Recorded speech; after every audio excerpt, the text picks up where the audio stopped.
પૂજ્ય પ્રમુખ સ્વામી મહારાજ અત્યંત આદરણીય છે, પરંતુ એ કેટલા આદરણીય છે એનો એક પરિચય આપણને આ સમયે મળ્યો. પરમ પૂજ્ય સ્વામીશ્રી આટલા બધા આદરણીય છે એના અનેક કારણો છે. કારણ કે એમણે પોતાનું સમગ્ર જીવન નાનામાં નાના વ્યક્તિ માટે ન્યોછાવર કર્યું છે. એમણે પ્રત્યેક પળ બીજા માટે વિતાવી છે. ત્યાં દર્શનાર્થે આવનાર એ લાખો લોકો દરેકને પ્રમુખ સ્વામી મહારાજ સાથેની પોતાની વિતાવેલી એક અંગત પળ હંમેશા માટે યાદ હતી. દરેકને સ્વામી બાપાએ જે રીતે આશીર્વાદ આપ્યા હતા, કદાચ દૂરથી દર્શનની જે એમને અનુભૂતિ થઈ હતી તે અનુભૂતિઓ સાથે લોકોના હૃદયમાં એક અનન્ય ભાવ પ્રગટ થયો હતો. અને આ કોઈ ટેમ્પરરી માહોલ નહોતો, આ એક સદાનો માહોલ, કાયમનો માહોલ હતો. પ્રમુખ સ્વામી મહારાજની આ અંતિમ વિદાય હતી અને અંતિમ વિદાય વેળાએ ત્યાં પ્રમુખ સ્વામી આવજો રે પુનઃ પધારજો રે કીર્તન બહુ જ ગદગદિત કંઠે ગવાયું. ત્યારે આખો સત્સંગ સમુદાય એ આંખમાં આંસુ સાથે બેઠો હતો. પણ આ જ કીર્તન પ્રમુખ સ્વામી મહારાજ અમદાવાદથી વિદાય લઈને સારંગપુર જતા હોય ત્યારે ગવાય, ત્યારે એવો જ અશ્રુભીનો માહોલ અહીંયા આપણે જોયેલો છે. લંડનથી સ્વામીજી વિદાય લેતા હોય ને આવું કીર્તન ગવાય ત્યારે એવો જ અશ્રુભીનો માહોલ, લાગણીભીનો માહોલ જોવાયેલો છે. તો આ કોઈ એક ટેમ્પરરી ભાવાવેશ નહોતો ભક્તોનો, હરિભક્તોનો, લોકોનો. આ એક સદાનો માહોલ હતો. કારણ કે સ્વામી બાપા સૌના હતા અને સૌ સ્વામી બાપાના હતા. જેમ ભગવાન અને ભક્ત વચ્ચે મજિયારો વેચી શકાતો નથી, એમ પ્રમુખ સ્વામી મહારાજ અને સત્સંગ સમુદાય વચ્ચે ક્યારેય મજિયારો વેચી શકાય તેમ નથી. આ પ્રમુખ સ્વામીને આ અમે ને આ તમે એટલા બધા બાપા ઓતપ્રોત થઈ ગયા હતા કે આવા શબ્દો બાપા માટે આપણે પ્રયોજી શકીએ તેમ નથી. અને એનું કારણ બાપા તો એ ઉચ્ચ મહાન સર્વોત્તમ આધ્યાત્મિક મહાપુરુષ, પણ એમણે પોતાની એ મોટાઈ ક્યારેય આપણી આગળ જણાવી નહીં અને આપણી સાથે આપણી જેવા થઈને રહ્યા. એમણે ક્યારેય એવો દોર દમામ દબદબો બતાવ્યો પણ નહીં. એમણે ક્યારેય પોતાની એવી મહાનતા આપણી આગળ પુરવાર કરવાનો કોઈ પ્રયાસ કર્યો નહીં અને કોઈ કરતું હોય તો એને અનુમોદન પણ આપ્યું નહીં. પણ આપણી વચ્ચે આપણી જેવા થઈને રહ્યા અને આપણને પોતાના કરી લીધા. સ્વામી બાપાના એવા અનેક સદ્ગુણો, એવા પ્રસંગો યાદ આવે છે.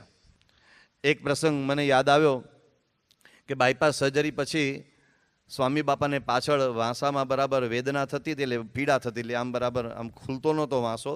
આમ એ બોલતા નહોતા પણ હાથ ઊંચો કરવામાં જરા અનુકૂળતા નહોતી થતી, એટલે સંતોએ પૂછ્યું એટલે હા પાડી. બાપાની આ એક વિશેષતા છે, એમણે ક્યારેય પોતાની ફરિયાદ કરી નથી કે મને આમ થાય છે કે તેમ થાય છે. અમુક લોકોને આપણે તબિયત વિશે પૂછાતું નથી, કારણ કે આપણી પાસે કલાક જોઈએ એટલી બધી એમની પાસે ફરિયાદ હોય છે. અને પ્રમુખ સ્વામી મહારાજ એને પૂછીએ તો એ કોઈ ફરિયાદ પણ કરે નહીં. તો બાપા તો ફરિયાદ કરતા નહોતા. એ સમયે ડૉક્ટર મહેન્દ્રભાઈ ને યોગીચરણ સ્વામી બધાને ખબર પડી કે પાછળ દુખતું જ હોવું જોઈએ, એને પૂછ્યું તો હા પાડી. તો તે સમયે એક ફિઝિયોથેરાપિસ્ટની સલાહ લેવામાં આવી અને એમણે કહ્યું તમે બાપાને અમુક પ્રકારની ફિઝિયોથેરાપી કરાવો. તો એક અમદાવાદથી એક કોઈ ઉત્તર ગુજરાતના પટેલભાઈ, એ ત્યાં અમેરિકામાં જઈને ફિઝિયોથેરાપિસ્ટ થયા હતા, યુવાન હતા, એમને બોલાવવામાં આવ્યા અને એમણે બાપાનો આમ હાથ પકડ્યો, પૂછ્યું ક્યાં દુખે છે. જરા જવાબમાં બાપા કાંઈ આપે, જવાબ આપે પેલા હાથ આમ મચકોડ્યો, આમ સીધો આમ ઝટકો જ માર્યો અને સામે અમે બધા ઊભા હતા, બધા આમ નીકળી, સિસકારો નીકળી ગયો. બાપાના મોઢામાંથી સિસકારો પણ ન નીકળ્યો, આમ હાથ મચોડ્યો. અને એટલા બધા ઉદ્ધત સ્વભાવના એ ડૉક્ટર હતા કે આમ બે ઘડી આમ આપણને આમ એમને તાત્કાલિક ખેંચીને બહાર લઈ જવાનું મન થાય. પણ બાપા હતા એટલે સ્વાભાવિક રીતે બધા તો વિવેકમાં રહ્યા. પણ આમ બે ત્રણ હાથ આમ તેમ મચોડ્યો. યોગીચરણ સ્વામી કહ્યું ભાઈ એમની અત્યારે 78-79 વર્ષની ઉંમર છે, જરા ધીમે ધીમે કરો. અને પછી તો નક્કી થઈ ગયું કે આ ડૉક્ટર નહીં ચાલે. એવા 4-5 જુદા જુદા ફિઝિયોથેરાપિસ્ટ આવ્યા અને બાપા પણ ક્યારેય બોલે નહીં, કંઈ અવાજ પણ કરે નહીં. પણ એક ડૉક્ટર આવ્યો, જ્હોન નામ હતું.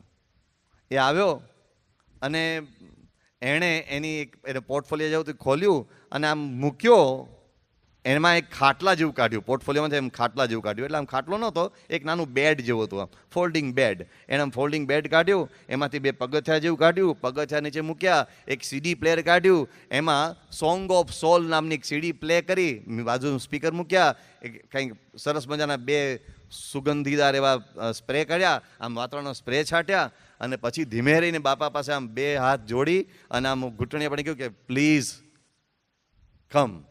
અને પછી બાપા એના ઉપર આવ્યા, અને પછી એણે બાપાને એમ કહ્યું કે હું છે ને પાછળ અંગૂઠાથી દબાવીશ, તમને કેટલું દુખે છે હું 1 2 3 4 5 એમ 10 સુધી બોલીશ અને દબાવતો જઈશ, પ્રેશર આપતો જઈશ, પણ તમને એમ લાગે આ બહુ દુખે છે તો તમારે મને ત્યાં અટકાવી દેવાનો.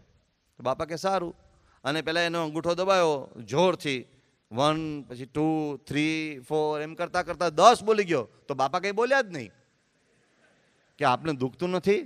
યોગીચરણ સ્વામી પૂછ્યું કે બાપા આપને દુખ્યું? તો કે બોલ્યા કેમ નહીં? સ્વામી કે મને એમ કે બિચારો કરે છે કરવા દઈએ એમ. પહેલાં એ બીજી વખત ચાલુ કર્યો અને એનો અંગૂઠો દુખી ગયો. એ કે મારો અંગૂઠો દુખી ગયો, પણ આ તો બોલતા જ નથી મને દુખે છે.